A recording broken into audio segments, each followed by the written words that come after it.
Hello, hello, hello, and welcome back to the Lifeboat Live with me, absolutely Arian. And we are here for yet another Thursday night with another life lesson. And tonight is not just me, but I have a very, very special guest who is actually new to the lifeboat, first time tonight. But she is not new to the topic. She is a professional therapist with a she's a practicing clinician, and she is about to share with us some practical knowledge on what healthy and unhealthy attachment styles look like. Now, before we get into it, I would love to know who's in the room. I see Pastor Hopeton Morris here on YouTube, and we have Jarrett Talks also joining on YouTube. Thank you so much. So happy to see you both. Glad that you're able to make it. So as you join, I would love to just hear where you're from. Just say hi, talk back to us, join the conversation. We've got Brittany. Brittany is also a great supporter and a has been a guest on the Lifeboat. Phenomenal ministry and phenomenal platform. Make sure to follow her as well. Okay, so as you come in, I ask that you just share the live. Listen, put some hearts up there. If you're watching on YouTube, make sure that you subscribe to the YouTube channel and hit the notification bell so that you're notified every time that we go live every Thursday at 8:30 p.m. Yes, Jared, I know you are from Atlanta, Georgia. I know I've met you at YLC, and I'm so glad to have you with me tonight.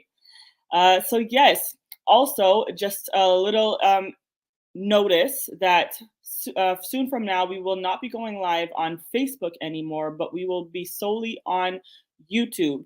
So please, I know a lot of you are familiar and more comfortable with Facebook, but I'm going to ask you that please just get ready to subscribe and hit that notification bell so that you are ready on Thursdays to join the lifeboat. Perfect. And we've got Brittany from Philadelphia. Yes.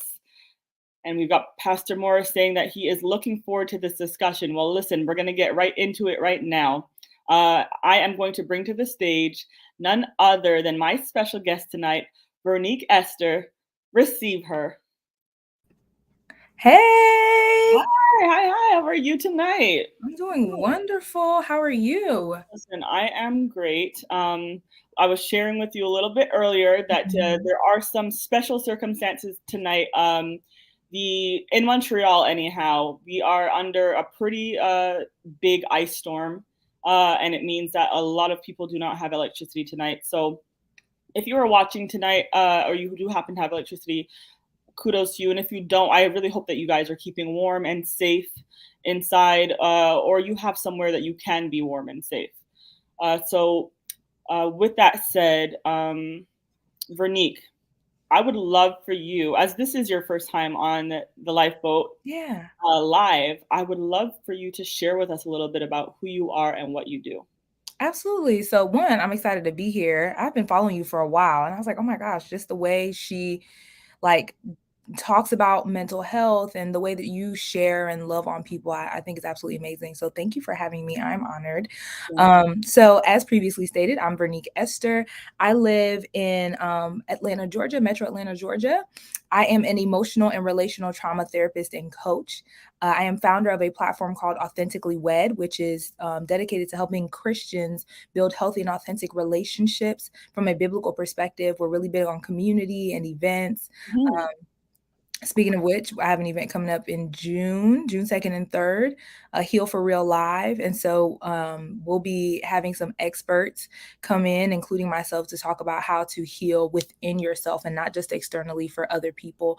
But it's just a lot of the work that I do centers around helping high achieving Christian women to live free and to have whole hearts. And so my secret agenda that that this sinister person in the back of my mind that rubs their hand, their goal is to build healthy and long lasting Black families. Mm. Right? Mhm. So that's like my secret mission to build healthy and long-lasting Black families, Black Christian families, because I believe that as a believer, that is how we further the gospel, right? Yes, Mhm. go Mhm. ye therefore and make disciples, like go into all the nations and all that, but also go ye therefore and make disciples. Like Mhm. build families, have marriages, and raise children in the fear and admonition of the Lord, so that way people can see the glory of God here, wherever here is for you. And so that's my secret agenda. But the way that I get Oh, there is through healing and addressing trauma through a practical and a spiritual lens.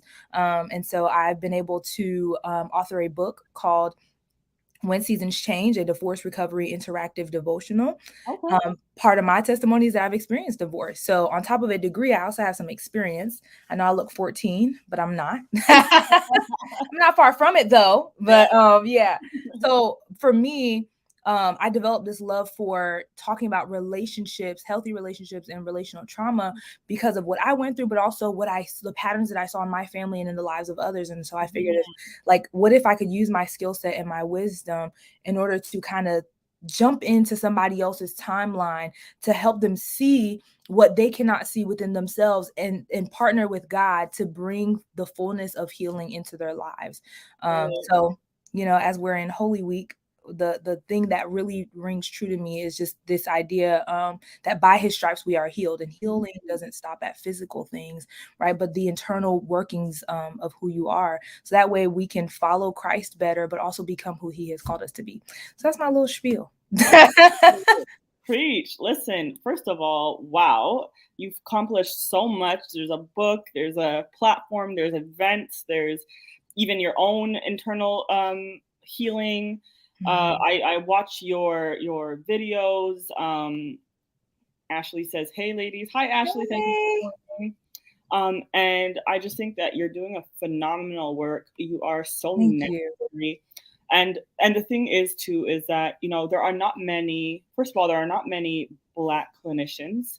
At least I Mhm. think for where I'm at, it's very very hard Yeah, to find. Far and few. And outside of that, Black women, Black men, um, and then also to make it even smaller niche, Black men and women Christian, yeah, who can uh, you know use scripture and heal you from a spiritual standpoint, and right, also from like the scientific, that right. you need both, right, to Both. to marry each other, and to really be able to do that work. Mhm. And so I just love that. I think the beginning to anything in life is really dealing with the root of our trauma. Yes. But a lot of the times we say that people have generational curses on them, Mhm. and that, and not realizing that a lot of that is really generational trauma. A lot of it is generational behavior that's Yeah, passed down from one to the next. absolutely. Um,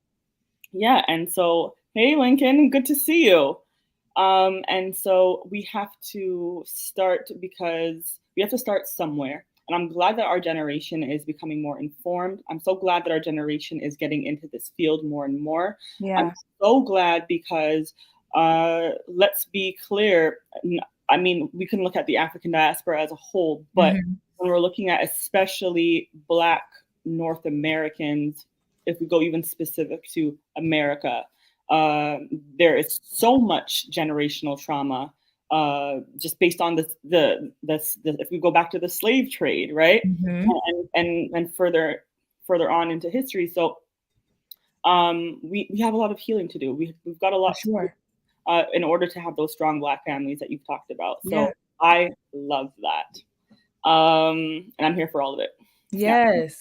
We gotta do the work. I feel like yeah. a lot of people, especially in this day and age when everybody's talking about relationships and has a relationship platform and there's podcasts and all that, I think that and I won't dive too deep into this because I know we need to start, but I think that we cannot be dull to the idea that there is a great deception happening as it pertains to healing in relationships. Like it seems Mhm. so minor, right? But at the same time, like it starts with what we believe and the information that we're fed. And I think that right now, more than ever, it's harder and harder to build those healthy Black families, healthy Mhm. families in general. And we have to look from a spiritual lens. I understand that the enemy doesn't want us to have these things, right? They know Mhm. that the power of that.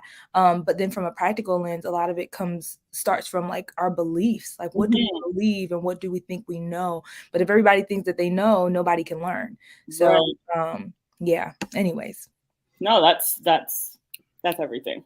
Um, Hi, First Lady. How are you? Good to for you to join us.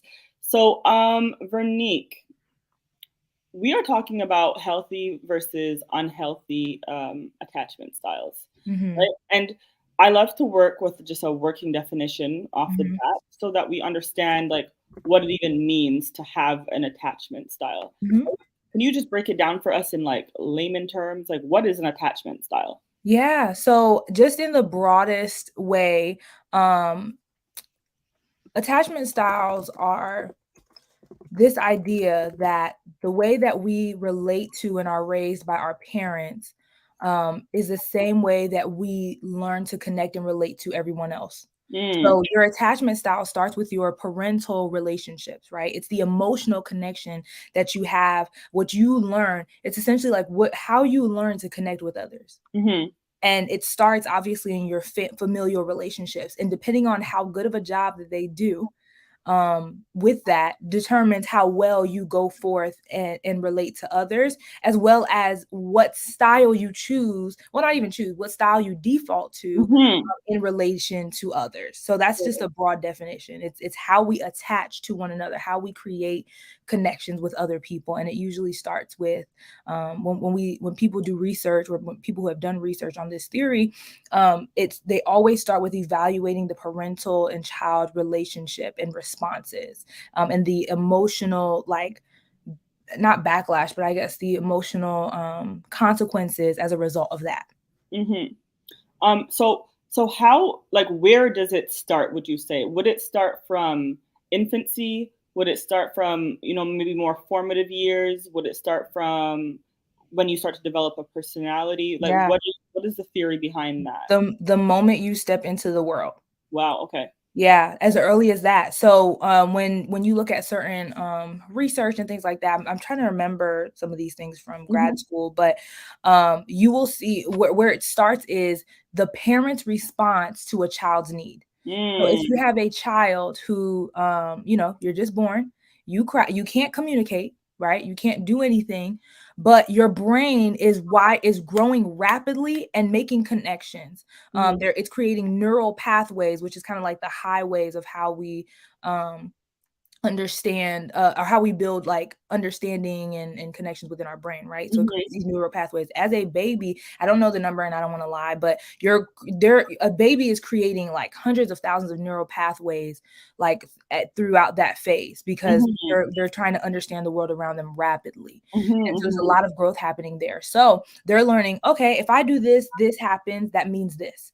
Right. Well, of course, they don't have this awareness, but that's what their brain is doing. So if Right. I cry, mom gives me a bottle, I now know when I cry, mom's going to give me a bottle and I'll be fed. So I'm going to cry so I can get my bottle, Mhm. right? If Mhm. I make a certain noise, somebody's going to start burping me. Cool. So Mhm. I know that it's safe for me to make that noise because somebody's going to give me what I need. And Mhm. eventually the connection that the child is making over time is, my parent loves me and wants to take care of me. My parent is a Mhm. safe place for me. When I have a need, they respond.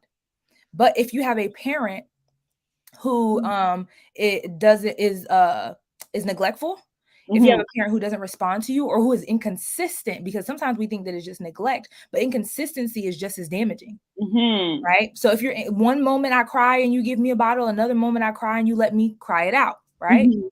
Well, Mhm. I don't know how to trust that you're going to meet my needs. Right. And so I will develop an attachment style from that. Now I don't know if I can trust you. And if I can't trust you, the person who brought me into the world, how do I trust other people? How do I Mm. trust romantic relationships? How do I engage with authority figures? How does this impact the way that I seek out relationships? Will I now seek to find somebody to do that, or do I just assume that everyone is not going to do that and so I seclude myself, right? So Mhm. it's so important, like those early years, those formative years are so important because your child is learning what to expect out of the world, and Right. that parent is the only person who can determine that for them. The only person. They're relying on you completely and totally to give them a foundation for how to relate to others and how they can rely on others. And that's scary. Well, I mean, not Yeah, scary, but it's like pressure in the sense that like being a parent is just such a heavy it responsibility because is. you are forming, I mean, and I say it like, I think we know this, but when you put that, when you factor in Yeah. that from the moment that your child is born, you are literally forming how the Yeah. rest of their future goes and how they interact with people based on Mhm. your decisions, your choices, your moods, your Mhm. inconsistencies, your own trauma that you're carrying. Whew, it is that this is exactly why it's imperative to work through your own issues, right? Right. Before even Having kids. having children. Yeah. And how like and let's put some things in a grace context, right? There's no book that comes with parenting for real. Right.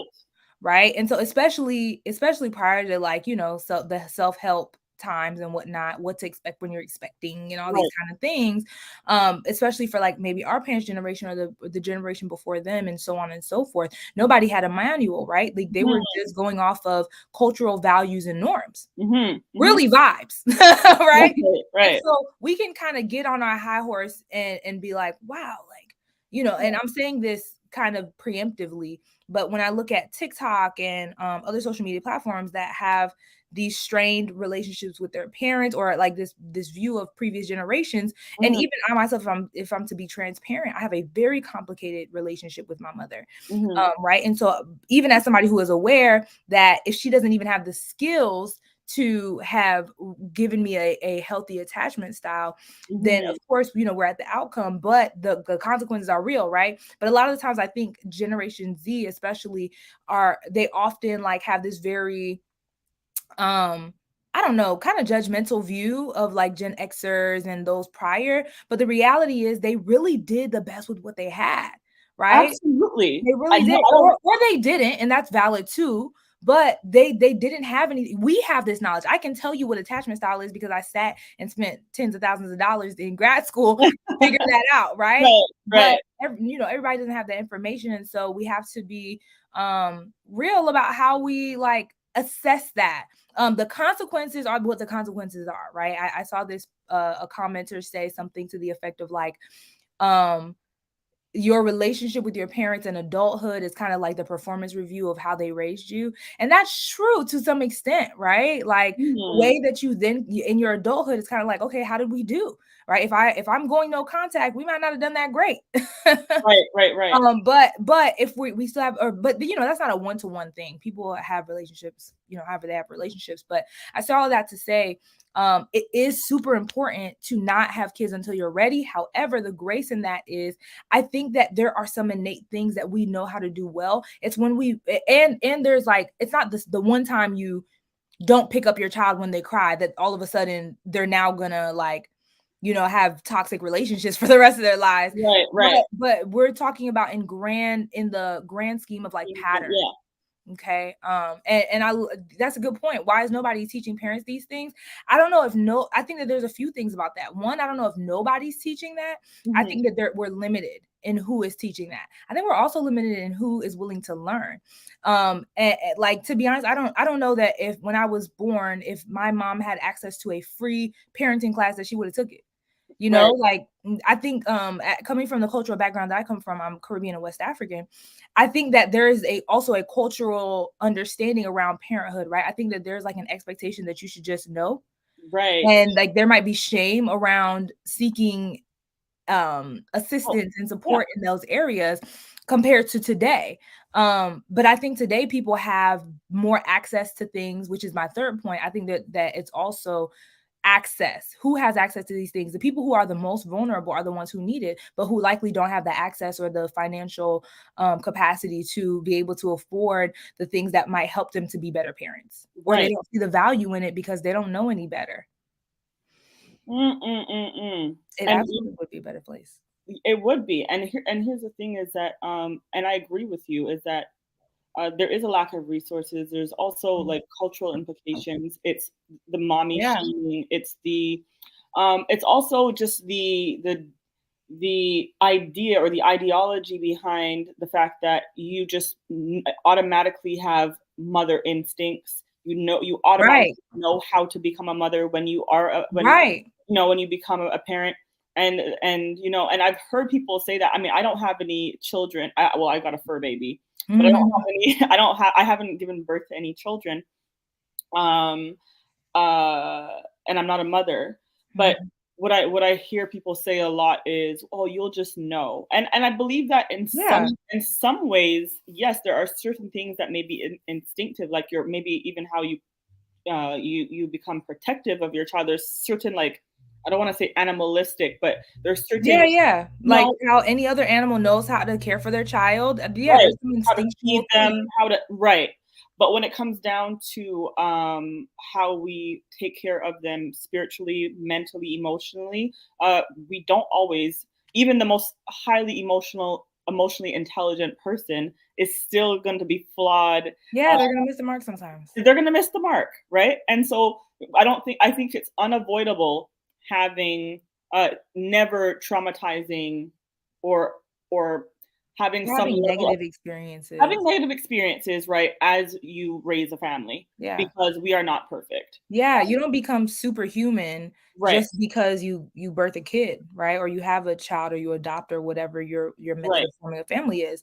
You don't all of a sudden, but I think that where the prior generations went wrong is that while we can say that that's not true, I think they Mhm, presented that as truth. mhm, Like I saw my mom, like I'm an only child, but I did hear my mom complain about parenthood, but I also never heard humility around parenthood. mhm, Right? It was always like, "You need to remember the sacrifice mhm, that I'm providing to you," but never, "This is hard for me sometimes," like, and I don't always get it right? Like, imagine how much different, and I say this not to single out my mother, but to even talk about again, cultural implications in Black households, in Caribbean households, mhm, in African households, there's not a lot of humility around parenthood, which is mhm, also why we raise a lot of ill-equipped adults because we're not taught about the realities of adulthood until we get there, mhm. right? All of a sudden, you're a child, stay in a child's place, then you're 18 and you're into the real world, and you're like, "Wait, what? What am I supposed to Yeah, do?" So yeah. now, like, we have a whole generation of millennials who are cosplaying as adults essentially because they were never truly taught. So I think that it's also an Were allowed to attitude. express themselves as adults when they became Exactly. adults. Right. Exactly. Mhm, And so we were not see we were never taught the realities of parenthood outside of the honor that it brings and the authority that comes with it. mhm, We were never taught the realities because I think that everybody was trying to pretend like they knew what they were doing. And now that we're stepping into the ages that we probably met our parents at or around, you're like, mhm. this is a scam. Like, am I Right, really an adult? And this right, is yeah. what it was like for you. Why didn't you tell me this is what it was like? Mhm. So yeah. Absolutely. And and I can definitely relate to that coming from I'm first generation Canadian, coming from Caribbean parents as well. Mhm. Um, and like you hear a lot of things, obviously respect and the Bible says honor thy mother and thy father. Yeah, yeah. They always like to skip over the Don't but exasperate your children. all right, huh? Let's say that again. Don't So, exasperate your children. You're right, stressing them out. exactly. So or just some harsh realities to their own lack of knowledge, and especially when it surrounds mental health, and you know to be transparent, I've suffered I I have had challenges with anxiety and depression throughout my life, Mhm. and um a lot of the times, especially in Black households, and I can say specifically in mine, like it wasn't understood, especially as a young adult. Yeah, Um, for sure. because it was like depressed, you better get up and depress them dishes, Right. And right? what do you do to be depressed? Yes. What do you do to be depressed? You don't have no bills to pay. You don't Mhm. have this, that, and that. All you got to go do is eat and go to school. Right. So, so it was very much dismissed. It was very much not understood. Right. It was never malicious. I Mhm. really believe that it wasn't. I believe that it was a lack of understanding and a lack of information, and just coming from a generation where we have not started talking about mental health the way we do until maybe the last few years, Yeah. right? Yeah, and even then, by the way, I still have to this day, and I'm shocked every time that, like, I still have conversations with people like, therapy is a thing. They're like, "Oh, no, I don't need that." So even Yeah. then, so imagine at that point. Oh, absolutely. I still have people that I know that think that therapy is only for quote unquote crazy people. Right. And I'm like, that is absurd that that is still your belief. And these are young millennial people Yeah. who believe that, right? Mhm. This is something that is these are misinformations that have been obviously passed down from Yeah. maybe older generations. And so I remember it was so strange, but maybe a few months before my mother passed away, I remember having a conversation again. Like we had revisited a conversation randomly about my own struggles with depression, suicidal ideations, and because for years she just didn't get it, and also a lot of the times try to brush it under the rug and not even talk about it. Yeah. Period, because it was somewhat embarrassing to even Mm. have it be something known publicly. Right. Um, so even when I started the lifeboat and told her that I would be talking about these things and even my own personal struggles publicly, Yes. it was like, wait, what? Because now my friends might hear about it, other family members might hear Yes. I about got that too, girl. it. Right, I was like, right. Excuse me? Forget the fact that I'm having this experience. You're worried about What other people might your think. reputation." Right. But she quickly understood and changed her perspective on why I was doing it, Yeah. because she also was a very woman of prayer, a woman of the word, and also understood that we only can overcome by the blood of the lamb and Yes, the word and of the our word of our testimony, testimony. right? And so when I gave her that principle, she understood Oh, and that's then so was good. incredibly supportive. And Yeah. so in one of our very last conversations that we had around mental health, I explained to her like how I felt about certain things and how I experienced depression. And this is just a few months before she passed, because she Mhm. passed suddenly. It was unexpected. Wow. It's just like I just love how God kind of like brought that whole conversation full circle, and I Yeah. was able to have that closure with her on that topic. And I remember, and this is I'm about to be very, very transparent, because I haven't shared this story with many Mm. people. But as we were talking about it, I remember just looking at her and watching her eyes. She wasn't looking at me, but she was looking away, and I can see her processing everything that I was saying. And if something happened, like something broke, she understood something differently this time about what I was saying. And I feel like I said the same thing Yeah. year after, or conversation after conversation, but I saw something happening in her, like the wheels were turning. And she then turned around and shared with me. She said, well, you know what?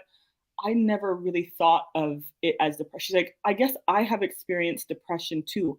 I Wow. just never really thought about it as depression. I just thought, sometimes I would cry at night and my pillow would be soaking wet, but I would get up in the morning and keep going. But I never looked at it as depression. I just thought Wow. it was a hard time and that was it. Yeah.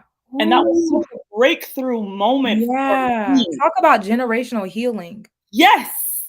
Oh my And gosh. it was a breakthrough moment for the both of us, because I was like, whoa, you are admitting, you are sharing, you are breaking something right now by Yeah. admitting that you have experienced this, but you just never had definition for it. You Yeah. didn't know what you were experiencing, you know? Yeah. So it was a powerful moment. It was a healing moment for me. And I think for her as well. Yeah. To be able So to name it, like, the be able first to step name even it. in healing, like, is to be able to identify that something is broken. Yes. Yeah, a lot Yeah. of times we live on autopilot and we explain away things, and this is why, I'll talk to and I'll work with anybody, but the reason why I have such a heart for Black people, especially Black women, is because we're taught that trauma and hard moments and hard things are limited to what we can see on the news. Mhm. That neglect from a parent or an absentee parent or, car accidents or going to having a chronic condition, like those things are trauma too. Mhm. But especially when we're raised in a culture that like where you're just already steeped in trauma, it's hard to Mhm. identify which trauma is the trauma you need to be paying attention to, right? Right, And right. so it just ends up feeling like you're disqualified from experiencing and from naming that, oh, this might be depression, Mhm. because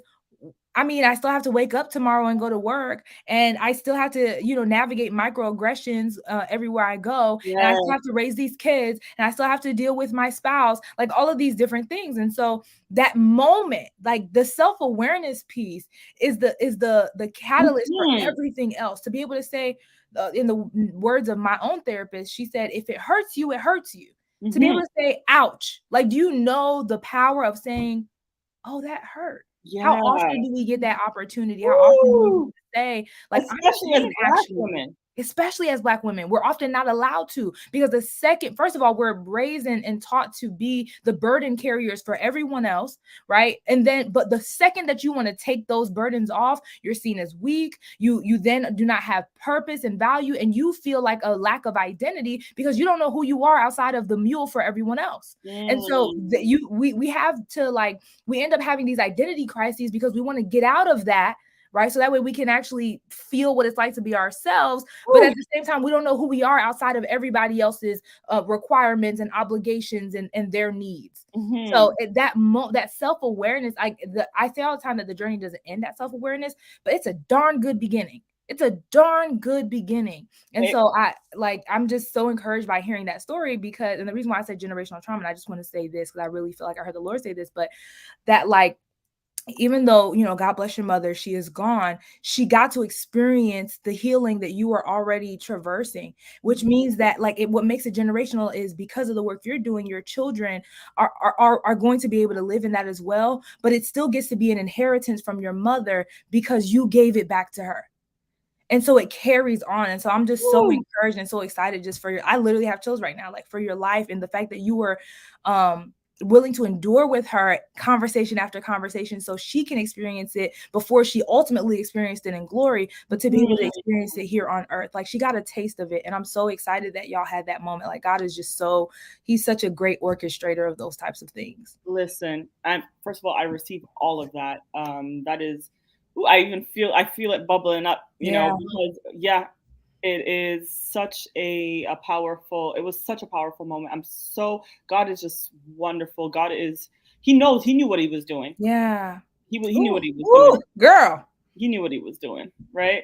Yeah. So we have what are some instructions and or advice that you would give to a lady who is about to give birth to their first child? So honestly and truly, my realm of expertise is not parenting, Mhm. but I believe that the advice that I would give somebody who is about to give birth to a child would be to first know who you are, so that way you feel the freedom to connect with them. Mhm. A lot of, and when I say know who you are, I know that can sound so vague, so I'll break it down as well. But a lot of the times we are putting ourselves in position to be something for somebody else when we don't even know what it is we carry, right? That's like, hey, are you thirsty? And you're like, yes. And I'm like, here's a glass of water that I found just sitting right here. You don't even know Mhm. what's in this. You have no idea what's in this. It could be poisonous. Mhm. It could be super healthy. Mhm. I might actually need to save some for myself. I don't know. I'm just giving you whatever is in this cup. But Mhm. we have to get to know what's in the cup, and you are the cup. And so being clear about who you will be to this child and how you want to show up to this child starts with you understanding who you are to you, and who God created you to be. And it doesn't have to be this big existential moment. I think what it starts with is first understanding, this is going to be a quick aside, but one of the things that, like, God gave me revelation about, like, last month, was that the Bible is trauma informed. Like, it really is trauma informed. I know that it gets a lot of bad rap, especially in the Old Testament, but the Mhm. reality is, there, like, because God created us in our inner workings, he also gave us instructions and manuals in order to understand how to live a life that is both holy but is also whole. whole Mhm. and holy, right? Mhm. The word talks about the chastisement of our peace was upon him, and by his stripes we are healed. The chastisement of our peace translating to shalom, which is nothing lacking, nothing missing, which is our idea of wholeness. And Mhm. so, like, Jesus died for your wholeness, for you to be at peace with you, the person that he created.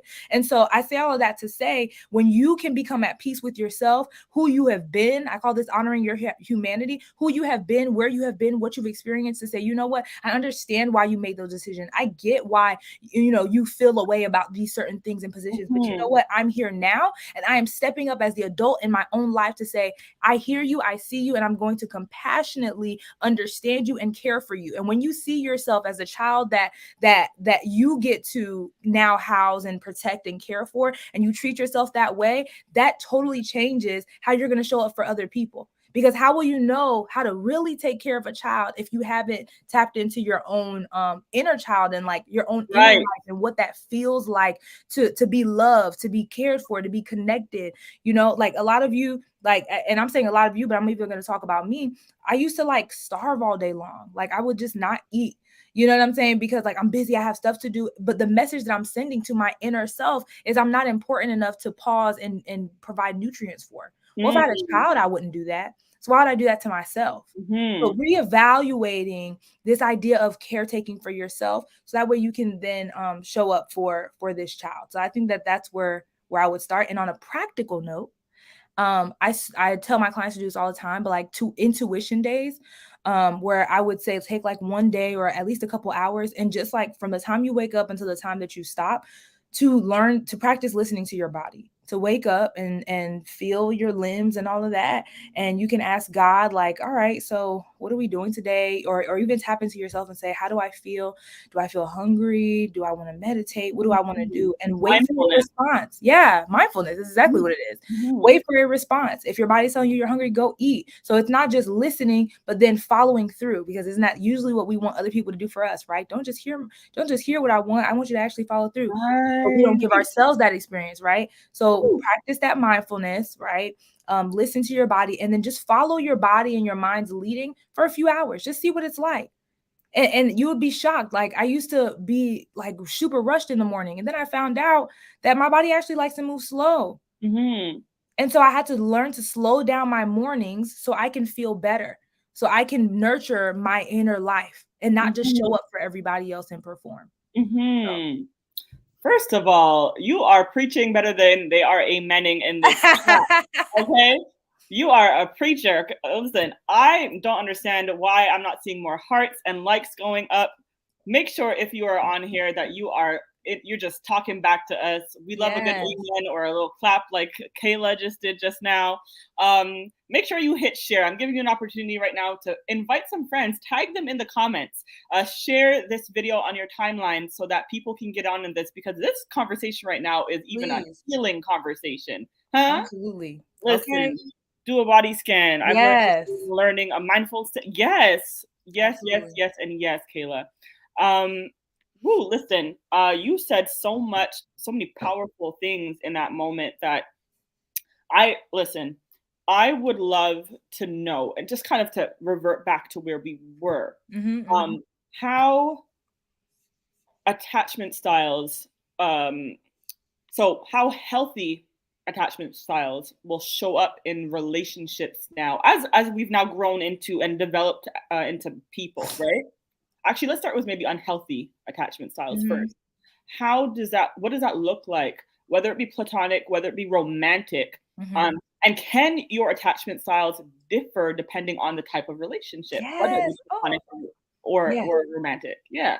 I love it. So there are 4 attachment styles. The Mhm. only one of them is truly healthy, right? And that one is secure attachment. Mhm. The next 3 are anxious or anxious preoccupied. There's avoidant, and then there's disorganized, which is kind of a mix of both.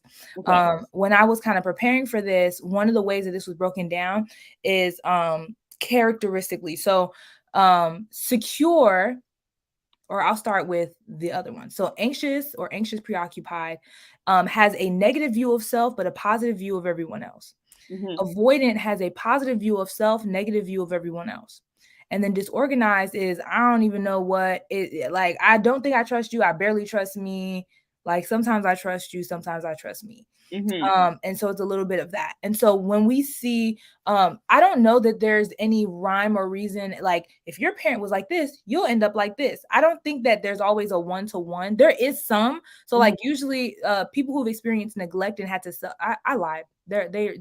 Some of them are attached to particular behaviors. Mhm. But if you had a parent who was inconsistent, you're likely to be disorganized, right? Because you don't know when somebody's going to show up for you and when they're not. If you Mhm. have an avoidant parent, then that parent was mostly neglectful, and or relatively traumatizing. So it put you in a position to have to fend for yourself a lot. And Mhm. after a while, you started to even push away from your Mhm. parents. Mhm. So these are kids who like their parent, like when they're crying, they're not even running to their parents, or when their parents try to, whatever, they're like, I don't want you. So Mhm. those tend to be avoidant, grow up to be avoidant growing in their adulthood, and then anxious. Sometimes this could be a helicopter parent. It could be a parent that, yeah, and I'm going to talk about that, Kayla. Absolutely. Yeah, they were a helicopter parent. Maybe they didn't teach the child, like give the child enough space to individuate. But also it could be connected to neglect, because sometimes that child is so anxious because they don't know if and when you're gonna come back. Like, Mm. so instead of being like, I'm gonna just do it myself, that child turns into like, they just get anxious. Like, are you, like, they get preoccupied with the idea of like, are you gonna show up? Are you gonna be here? Like, I don't Mhm. know, right? So they can either be Mhm. helicopter parents, not allowing them to individuate, or they can be neglectful as well, but in a way that triggers anxiety in the child because they just don't know what you're Mm. gonna do. So those are the negative ones, or the challenging ones. And then secure attachment is having a healthy view of yourself and others. And that usually is parents who were consistent in how they treated the child. They were present. They provided opportunities for restoration with the child, for meeting the child's needs, but then also encouraging them to explore the world, right? They're Mhm. not the one that's going to pick them up for everything, but like, no, go play. I'm right here. So they create an anchor for the child, but at Mhm. the same time allowing them to tether off and to explore the world, and then come back to them and know that they have a welcoming and safe environment to explore the world. So Mhm. that's how those break down. So to answer your question though, yes. So personally, I am a bit more avoidant in my parental relationships. I Mhm. can be avoidant slash secure in my friendships, and then something that I'm working out of, and I'm so excited because I've been able to see the growth, but I lean anxious in romantic relationships. Mhm. Right. And by the way, the crazy thing about this is that your parental relationships kind of started off. After that, if you don't have a corrective emotional experience, meaning an experience that kind of gives you the opposite, right? When you meet friends and people that show you like, hey, I'm not your mom, I'm not your dad. I'm gonna I'm be here for you. sincere. Yeah, yeah. Yeah, if you don't get that, those relationships that you have are going to perpetuate whatever your attachment style Yes. is or are, right? So like it might perpetuate those things, or it can be the anecdote and be like, oh, you know what, yeah, my mom or my dad weren't the best, but I know that I can trust people because I have evidence through these other people in this community that I've developed. So relationships are important in healing. It's Right. not just about heal, because I see this trend a lot, and I like, think I know where you're going. I'm excited. yeah, Go ahead. Go ahead. I gotta be by myself. I'm healing right now and this and that. And I think that there's room and space for that Yes. sometimes, especially if you've experienced romantic relational trauma and you need to like take a step back from dating or whatever. But I am a firm believer that healing happens in community. And again, even when we look at this biblically, right? We look at the story of the man who was paralyzed and he had the four friends that brought Mhm. him to Jesus, cut a hole in the top of the roof of somebody else's house. Come on, somebody who has Mhm. those kind of Huh? friends, Listen. lower them down from the roof and put them at the feet of Jesus and said, my friend needs to be healed. So what's up? Mhm. Right? Like On period. that is healing. That person had to be willing, but they had people to carry. Like, where are the people who will carry you to Jesus when you can't get there yourself? Right. And sincerely. And Right? Not just sincerely. I'm praying for you and then don't ever pray for you. Right, right. They have your best interest at heart. They hold you accountable. You Mhm. said you were healing. That doesn't really look, that behavior, that thought, that idea doesn't really seem like it's in alignment with what you said. How can I support you? What do you Right. need right now? How can I love on you? How can I whatever? Right? They're showing up. As part of my Heal for Real program, we talk a lot about creating a healing team. And so I Mhm. say all that to say, sometimes the thing that broke you does need to work, needs to participate in healing you. Right. Right. And maybe not the same person, but the conditions may have to be replicated so you can understand that it's not all the same. Listen, that is phenomenal. And it's breaking, I think, a lot of people's ideas around like what you just said. I have to be 100% healed. I have to come into a relationship 100% healed, especially when it comes to romantic relationships. Yeah. I have to come in 100% healed or the majority healed. And yes, there is a level of work that you have to do on Yes. your own. There is pre-work. Yes. Yes, there definitely is pre-work, but when you have the right partner, also a healthy partner, someone who is also on their healing journey, Mm-hmm. someone who's going to be intentional, someone who's going to be consistent, and someone who's going to Yes. be there, someone who's going to all those things Yeah. that you maybe had lacked in your parental relationships, in your previous romantic relationships. That right there is the missing piece to the rest Right. of your deliverance, the rest of your healing, right? Because it Mm-hmm. starts to create, like you said, that new experience that you say, oh my gosh, like not only am I able to have a healthy experience, not only am I able to have my needs met, Yeah. also I'm able to have it in a secure, like I'm able to know that I'm safe to be that right Yes. here in this space, right? Yeah. Safe spaces. So yes, Yeah. wow, love that. Because yeah, the key to the finishing part of that healing is healthy Mm-hmm. relationships. So Yeah. love that. Their healing is not, your healing is not in their hands, but if they are willing participants, then Mhm. they are partnering with a work that is already being done in your life, right? We're not looking for people to save you. We're Right. looking for people, for participants, right? Hmm. That are willing to come alongside you and say, "Hey, I'm not going to take responsibility for your healing, but I am going to partner with you, and however I can love you, however I can meet needs, however I Yeah. can meet you halfway, I'm willing to do." Right. So that's the difference, is a lot of people come in, oh, I've been talking about her all week and dragging her, and I need to stop. But if y'all watch Love is Blind, Jackie, Yes. she runs my nerves low. She is somebody who Self needs, sabotage. she self-sabotages. She needs a corrective emotional experience. However, she has not done the work to prepare herself for the level of accountability and mirroring that happens in relationships that can trigger you out of the very thing that you need. She is the exact example of that. She needs healthy love. She knows that she needs it, but she did not prepare herself for what would be necessary. You have, like, we forget that healthy love can be triggering too. Right. Mhm. And it's triggering because we're brokenness is, I say this all the time, brokenness is easy, healing is hard. Brokenness Mhm. is easy because the patterns that we use to remain broken and to stay in our pre healing work state, like, Right. we're used to that. Your brain feels the safest with patterns. That is Good. why you have to reinforce over and over and over again that somebody is safe, that a space is safe. Like, you have to do that. And so, Mhm. but without that, your brain is going to say, excuse me, it looks like that person's getting really, really close. I don't know what their agenda is. And other people who have been this close to me have hurt me. So no, right? Mhm. Even if the person is not that. Mhm. So if you like, healthy love can be triggering if you do not prepare yourself and do not, like, begin to do the work of, like, you know what, this is what I want. I'm teaching myself that, first of all, that I am a safe space. And if I'm a safe space, then I can trust that I can connect with other safe spaces. Then if you go in there all willy-nilly, then yeah, you're going to be triggered and you're going to give that person a hard time, and you're going to start self-sabotaging because you don't know if it's real or not, and you want it, but at the same time you're not sure if you deserve it, you're not sure if you can handle it, and you're wondering if the things that you knew in the past, in her case, thugs and bums or whoever she was dating before, those are comfortable for you, but at the same time you know that they're not what you need. So if you do not prepare yourself for that, you can end up self-sabotaging a very healthy relationship because you are not prepared. Woo. Vernick, you are whipping us all into shape tonight. We have a question. What I'm getting out of this is that you feed your child your diet, meaning if you are That's good. insecure, you feed insecurity to your child, etc. Am I correct? Yeah, somewhat. So I think that is often the case. But if you got, I encourage anybody who wants to be a parent or who is a parent, I encourage you to watch The Parent Test on Hulu.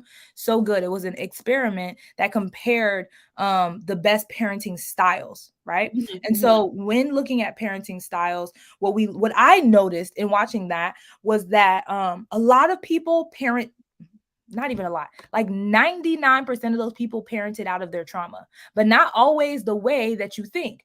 Mm-hmm. So while we would expect, like some of them said that their parents were neglectful and abusive, some of them grew up in like Asian, there was a few Asian couples, and they talked about their experiences.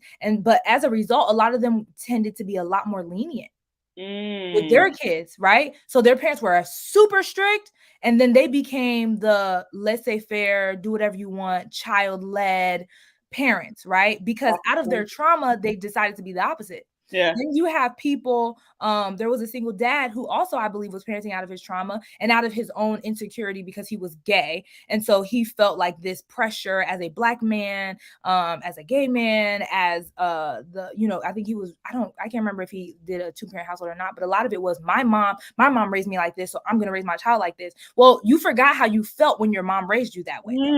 Right? You forgot how insecure it made you. You forgot how it made you performative instead of feeling like you were enough. And so now you're passing that on to your child. So we don't necessarily pass on the same thing. We pass on what we process. That's good. We pass on what we process, right? And so if I process that this was hurtful and I didn't like it, I'm going to be the opposite. That's what you're going to be. If I process, I didn't like it, but it's all I know and I'm not willing to change and do anything different. And for some people, I want my child to, I now have authority as a parent. So I want to pass on and feel the same authority that my parents had. I'm going to parent that way. The healthy way to parent is to, one, provide, the basic needs to your child. And again, I'm not a parenting expert by any means. I just want to make this, but a healthier way to parent would be, in my opinion, to, one, be secure within yourself, two, provide the basic needs for your child, and then be willing to adjust as the child grows. Your parenting style doesn't have to stay the same from 0 to 100. Like it can change and ebb and flow depending on where they are. Now, the basics of, which I learned from this TV show, the basics of parenting is to provide safety, to provide like physical safety, emotional safety, but then to also be consistent in whatever it is that you're doing and make sure that your child feels free enough to explore the world, but has enough respect and is learning values within the home, right? There's no formula for that. There's no real formula for that. The one that won, I'm gonna spoil it, but the parenting style that won was the disciplinarian, which I agreed. That child knew that they can come to the parent, but at the same time knew like my mama ain't nothing to play with.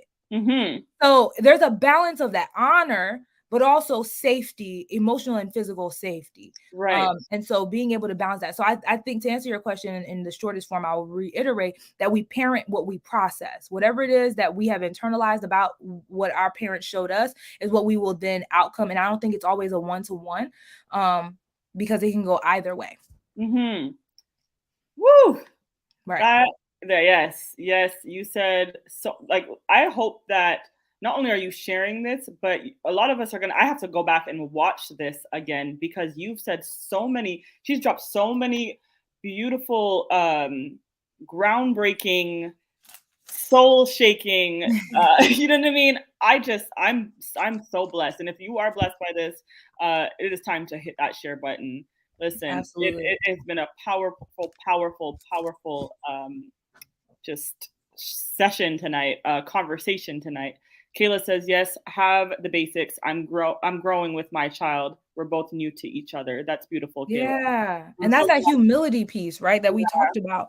You have to have a humble approach to I was about to say to dating, that too, because that's what I talk about all the time, but a humble approach to parenting. You do. You have to be willing to say, like, I'm willing to apologize. I'm willing to learn and grow as we go along, but I'm going to be consistent. One thing you can do is rely on me.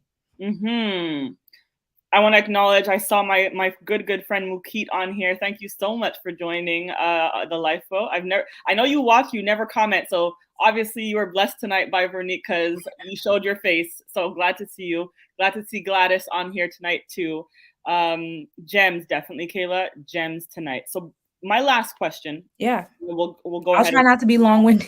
No, listen, be long-winded, because you know what, you're saying amazing things. It's not just filled with air and just a lot of pomp and circumstance. You're saying some things that are going to be healing some people tonight. So I love it. My last question would be, we've gone over the attachment styles. You've confirmed to us that only one really is a healthy attachment style, which is a secure attachment style. we've also talked about what that journey of healing looks like, right? Mhm. But how do we then, so we know how to, we've gotten to a place where we're consciously maybe incompetent.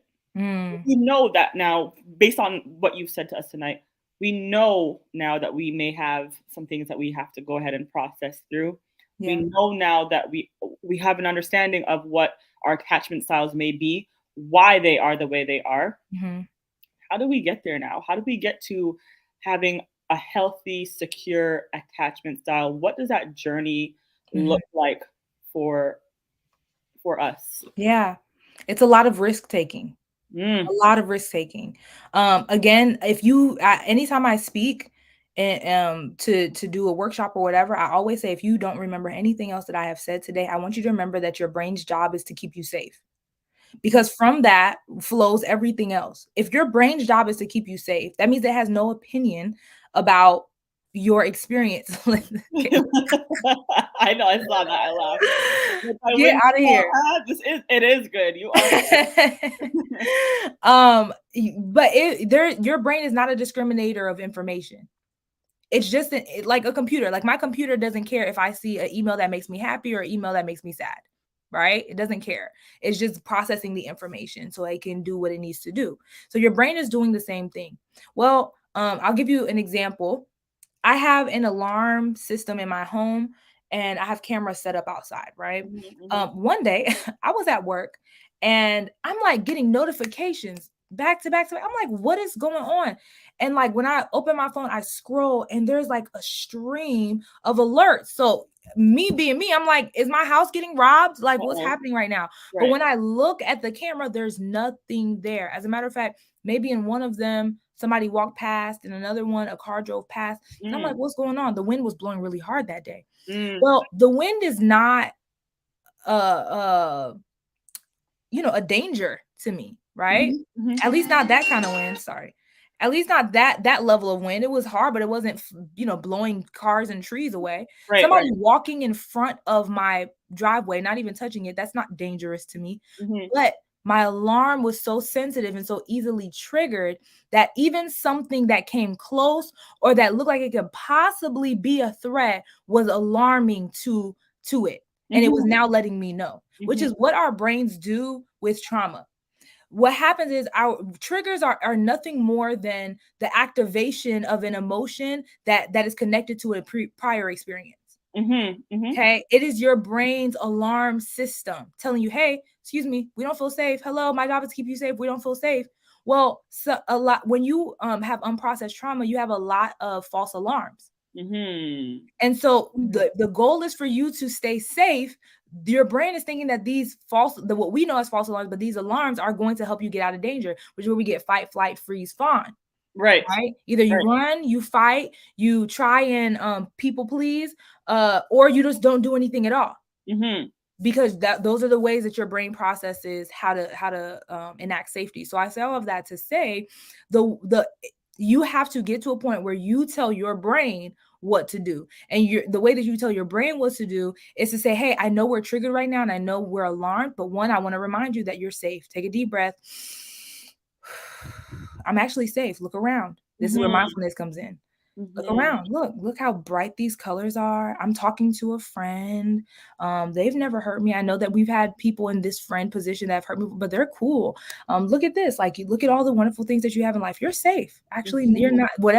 Whatever memory is being triggered right now, whatever experience that you're trying to warn me about, that's actually not happening right now. mhm, And then what you do is once you calm your nervous system down, and this is like in the moment, but also as we just live our lives, mhm, the next step to that is to stay in the moment and then move forward into taking risks. So you have to get your brain to divest from like the type of safety that keeps you from moving forward in life and mhm, invest in risk taking, what seems like risk taking behavior, but is really an investment into the type of relationships in life that you want. So if I'm easily triggered by by having a boyfriend, for example, right? If my past relationships have been such that I don't trust men, but I desire a healthy marriage, right? Well, I mhm, have to take the risk of dating.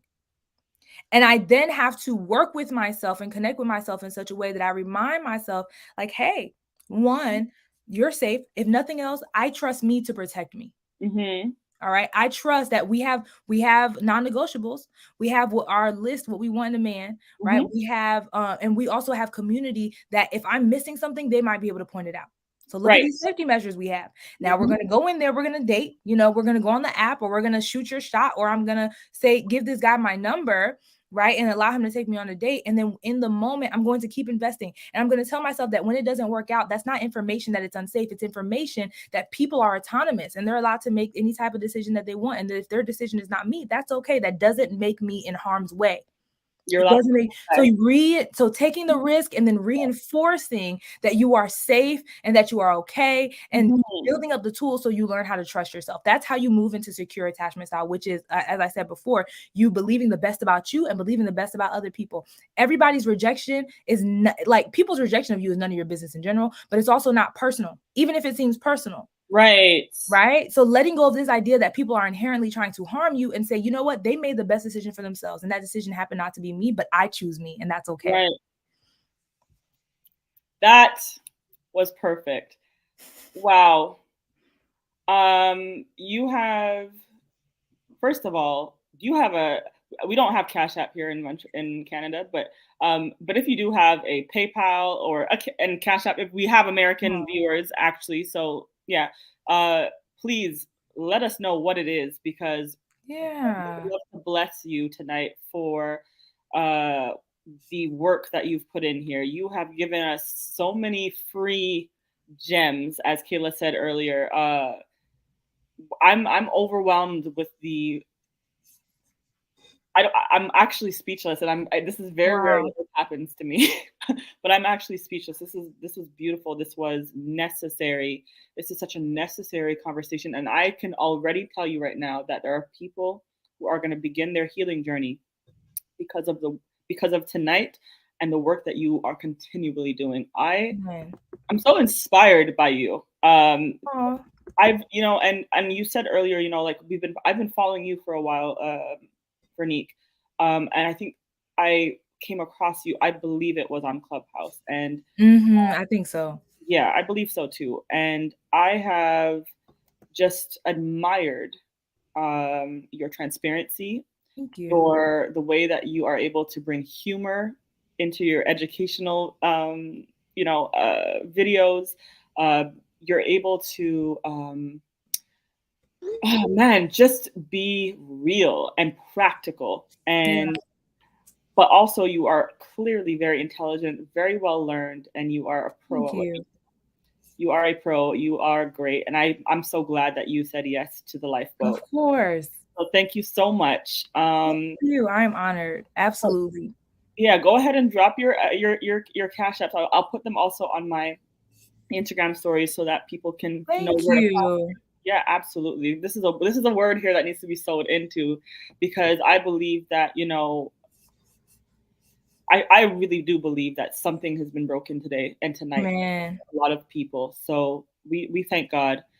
We thank God. Amen. I'll drop it in the comments, but again, nobody I'm excited really to be here, and so thank you for the opportunity. This has been amazing. And I think sometimes, like, it be the Holy Spirit a lot of the time. So, Yeah. and so I'm always And grateful. it's clear. And it's clear. Okay. So amen. Yeah, yeah, yeah, yeah, yeah. Okay.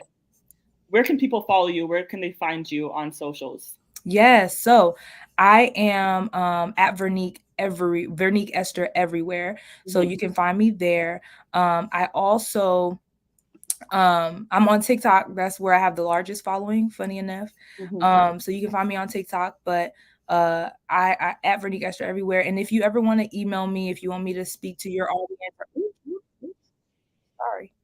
If you ever want me to speak to your people or anything like that, you can always email me at info@verniqueester.com.